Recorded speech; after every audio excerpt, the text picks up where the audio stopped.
Hello बच्चों, कैसे हैं आप सभी। उम्मीद करती हूँ आप सभी बहुत ही अच्छे होंगे और अपनी पढ़ाई पर भी अच्छे से ध्यान दे रहे होंगे, है ना बच्चों। तो आइए बच्चों, हिंदी में शुरू करते हैं हमारा अगला पाठ, जिसका नाम है बदल गया नजरिया। किसका नजरिया बदल गया, क्या कहना चाह रहे हैं इस पाठ में, ये इस पाठ को पढ़ के पता चलेगा। तो आइए बच्चों, साथ में पढ़ते हैं। पाठ परिचय। साफ सफाई को लोग दूसरों की जिम्मेदारी मानते हुए इसे एक दूसरे पर टालते हैं। समांतर लोग इसे आवश्यक भी नहीं मानते, जबकि यह जरूरी भी है और हमारी जिम्मेदारी भी है। साथ ही वृक्षों की आवश्यकता और उपयोगिता को भी नजरअंदाज नहीं किया जा सकता। प्रस्तुत पाठ में इस बात को बड़े ही प्रेरणादायी ढंग से समझाया गया है। शाम का समय था। सरस और नमन पार्क में घूम रहे थे। अचानक नमन ने सरस से कहा, वह पेड़ देख रहे हो, चलो नजदीक से देखते हैं। दोनों उस विशालकाय पेड़ के नजदीक जा पहुंचे। सरस बोला, ये पेड़ बहुत पुराना हो गया है, किसी दिन तेज हवा में यह गिर जाएगा, ये उखड़ेगा और नुकसान पहुंचाएगा। नमन को हंसता देख सरस चौंका। बोला, पार्क में बड़े पेड़ों की जरूरत भी क्या है। नमन हंसता रहा तो सरस ने जोर देकर कहा, जिस दिन ये गिरेगा कई छोटे पेड़ पौधों को नुकसान पहुंचाएगा। सोचो, यदि यह अभी गिर जाए तो हम जैसे कई इसकी चपेट में आकर चोट ही खाएंगे। नमन ने पेड़ की ओर देखते हुए कहा, हवा बह रही है, देखो इसकी हजारों पत्तियां झूम रही हैं, अच्छा लग रहा है ना। सरस ने लापरवाही से कहा, पतझड़ में इस पेड़ की पत्तियां पूरे पार्क में फैल जाती हैं, यही हवा इस पेड़ की पत्तियों को उड़ाती है।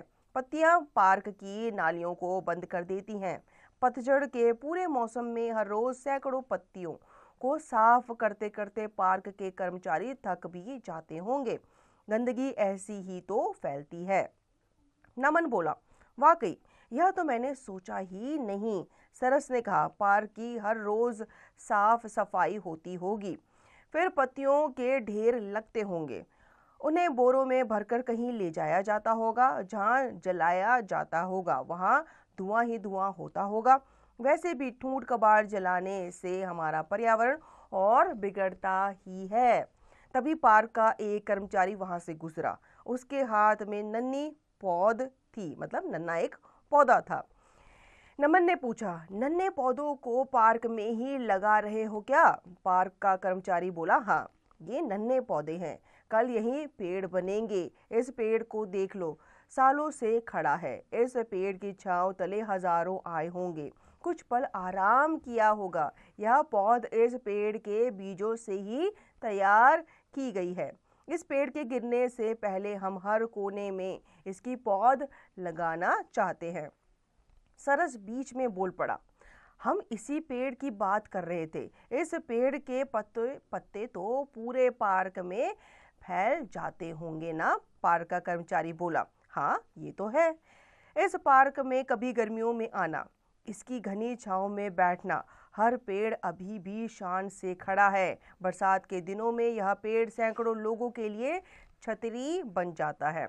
जब बारिश रुक जाती है तभी वे लोग अपने घर की ओर जाते हैं। इसकी लंबी चौड़ी शाखाओं को देखो, सैकड़ों पक्षियों के घोंसले भी दिखाई देंगे। यह पेड़ चारा पत्ती भी देता है। सड़क के दूसरी ओर पौधों की नर्सरी है। नर्सरी के माली पार्क में गिरी सूखी पत्तियां उठा ले जाते हैं, पत्तियों के ढेर से खाद बनाते हैं। बदले में इस पार्क के लिए तरह तरह की पौध भी दे जाते हैं। इस पार्क के रंग बिरंगे पौधे नर्सरी से ही मिले हैं। इस पेड़ के सूखे पत्तों की वजह से ही यह पार्क हरा भरा है। यह कहकर कर्मचारी आगे बढ़ गया। नमन ने सरस की ओर देखा। सरस सिर झुकाए चुपचाप खड़ा था। नमन ने हंसते हुए कहा, चले। सरस धीरे से बोला, नहीं, कुछ देर इस पेड़ के नीचे बैठते हैं। दोनों पेड़ के नीचे बने चबूतरे पर बैठ गए। सरस को खामोश देख नमन ने पूछा, क्या हुआ, तुम क्या सोच रहे हो। सरस ने धीरे से कहा, हर बात को देखने का नजरिया अच्छा और बुरा दोनों हो सकता है। यदि हम अच्छा सोचें तो अच्छा नजर आएगा, यदि हम बुरा सोचें तो बुरा ही नजर आएगा। इस पेड़ को ही देख लो, मैं इसके गिरने के बाद में सोच रहा था और तुम इसके खड़े रहने पर विचार कर रहे थे। मुझे खुशी है कि तुम मेरे दोस्त हो। नमन ने जवाब दिया, अच्छाई के साथ बुराई का ध्यान रखना बुरा नहीं। बुरा तब है जब हम उन बुराइयों को अपना लेते हैं। मुझे खुशी है कि इस बूढ़े पेड़ के बारे में तुम्हारा नजरिया बदल गया होगा। सरस ने हाँ में सिर हिलाया। वह बोला, पार्क से निकलने के बाद नर्सरी से कुछ पौधे मैं भी ले जाना चाहता हूँ। गमलों में ही सही, हम चाहें तो अपने आसपास भी हरियाली रख सकते हैं।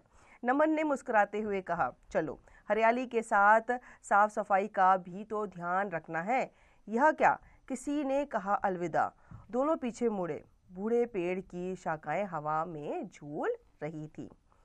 शिक्षण निर्देश छात्रों को अच्छाई और बुराई में अपनी समझ व विवेक के आधार पर अंतर करने की सीख दें तथा अपने आसपास सफाई व हरियाली बनाए रखने को प्रेरित करें।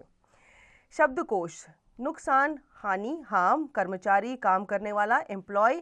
छांव का अर्थ होता है छाया, शेडो। चबूतरा अर्थात खुली हुई चौकोर या चौरस जगह, जिसे प्लेटफॉर्म भी कहते हैं। खामोश, चुप, मौन, साइलेंस, रहना। अब आते हैं बच्चों इसके अभ्यास कार्य पर। बातचीत कीजिए। विशालकाय पेड़ को देखकर सरस क्या बोला? क्या बोला वो? कि ये काफी विशाल पेड़ है, लेकिन इसकी क्या जरूरत है? जब पतझड़ आती है तो इसके पत्ते जो है वो झड़ जाते हैं। सरस के अनुसार पेड़ की पत्तियां का क्या किया जाता होगा? तो वो क्या कहता है कि जब इसकी पत्तियां सूखकर नीचे गिर जाती हैं तो उसको जला दिया जाता है, जिससे प्रदूषण होता है। ये उसका मानना था। कर्मचारी पार्क में क्या कर रहा था? तो वो छोटे छोटे नन्हे नन्हे पौधे लगा रहा था। नमन को किस बात की खुशी थी? बताइए बच्चों, से किस बात की खुशी थी?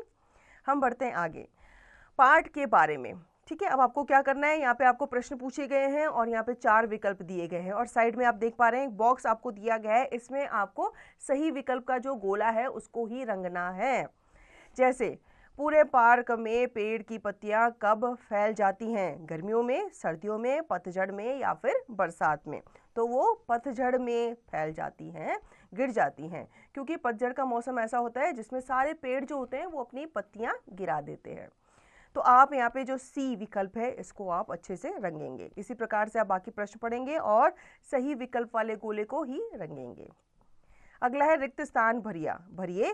पत्तियां पार्क की डैश को बंद कर देती हैं। तो पत्तियां पार्क की जो नालियां होती हैं उसको बंद कर देती हैं। इसी प्रकार से आप बाकी के रिक्त स्थानों की पूर्ति करेंगे। हम बढ़ते हैं आगे। सही वाक्य के सामने सही तथा गलत वाक्य के सामने गलत का निशान लगाइए। सरस और नमन पार्क में खेल रहे थे। तो वो पार्क में खेल नहीं रहे थे, वो पार्क में बैठे हुए थे। ठीक है, तो आप यहाँ पे गलत लिखेंगे। पेड़ की हजारों पत्तियां हवा में झूम रही थी। जब हवा चलती है तो सारे पेड़ों की जो पत्तियां होती हैं वो झूमने लग जाती हैं, तो ये बिल्कुल सही है।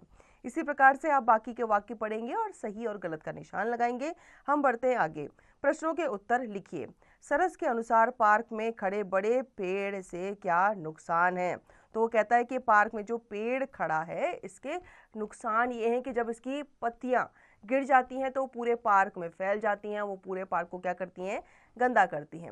और अगर कर्मचारी आकर उसे उठाते हैं तो उसको अलग से ले जाकर जलाया जाता है, जिससे प्रदूषण होता है, वायु प्रदूषण। ठीक है, इसी प्रकार से आप बाकी के प्रश्न पढ़ेंगे और उनका उत्तर देंगे। पाठ से आगे की बात। वृक्षों का कौन सा भाग सबसे ज्यादा उपयोग में लाया जाता है और क्यों? तो बच्चों आप ये सोच के बताएंगे कि वृक्षों का कौन सा भाग जो होता है वो सबसे ज्यादा काम में लाया जाता है। वृक्ष हमारे लिए क्यों उपयोगी हैं? वृक्ष हमारे लिए बहुत ज़्यादा उपयोगी हैं क्योंकि ये हमें छांव प्रदान करते हैं, ऑक्सीजन प्रदान करते हैं, ये हमें फल, सब्जियां और औषधि भी प्रदान करते हैं। साथ ही साथ जितने भी आपके फर्नीचर हैं उनके लिए जो लकड़ी आती है वो भी पेड़ों से ही आती है। अधिक से अधिक वृक्ष लगाने के से क्या होगा? बताइए बच्चों, अगर आप अधिक से अधिक वृक्ष लगाएंगे तो क्या होगा? हमारी पृथ्वी हरी भरी होगी, हमारे लिए ऑक्सीजन की कमी नहीं होगी। अब आते हैं भाषा का खेल। ध्वनियों को मिलाकर लिखिए। यहाँ पे आपको ध्वनियां दी गई हैं, इनको आपको क्या करना है? मिलाकर लिखना है। जैसे प हलंत जमा आ जमा र हलंत जमा क हलंत जमा आ, तो ये हो गया पारक, या आप पार्क भी लिख सकते हैं। ठीक है, इसी प्रकार से आप बाकी ध्वनियों को मिला करके शब्द बना करके लिखेंगे। विलोम शब्द लिखिए। छाँव का हो जाता है उल्टा धूप, ठीक है। बुरा का हो जाता है अच्छा। इसी प्रकार से आप बाकी शब्दों के विलोम शब्द लिखेंगे।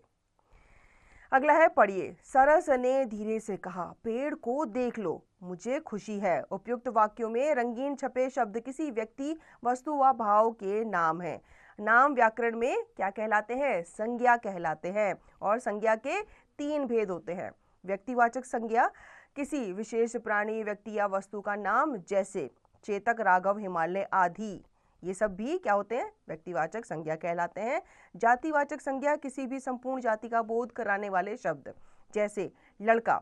अब लड़के तो बहुत सारे होते हैं, ठीक है, लेकिन लड़का क्या है? समूह है, जाति है।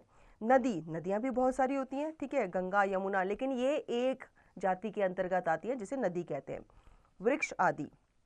भाववाचक संज्ञा किसी वस्तु या प्राणी के भाव, अवस्था आदि का बोध कराने वाले शब्द, जैसे मित्रता, बुढ़ापा, हरियाली आदि। तो ये सब क्या है?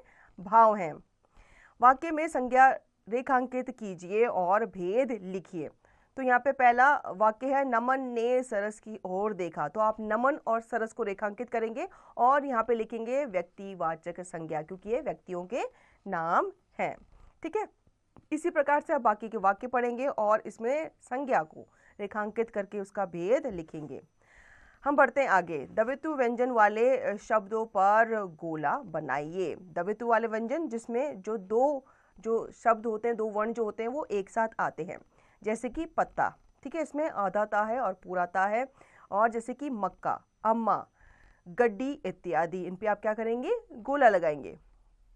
अगला है बच्चों, एक को अनेक में बदलिए। तो पौधा का हो गया पौधे, शाखा का हो जाएगा शाखाएं, पत्ती का हो जाएगा पत्तियां, ठीक है। इसी प्रकार से आप घोंसला और चबूतरा का अनेक में बदल करके लिखेंगे।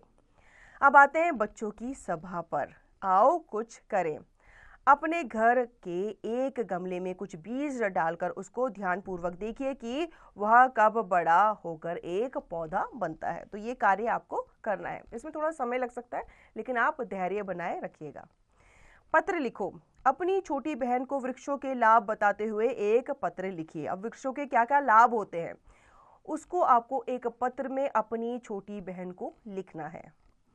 नाम लिखो। वृक्षों से प्राप्त होने वाली इन चीज़ों को पहचानिए और उनके नाम लिखिए। अब यहाँ पे ये सब जो चीज़ें हैं ये हमें वृक्षों से मिली है, तो इनके आपको नाम लिखने हैं।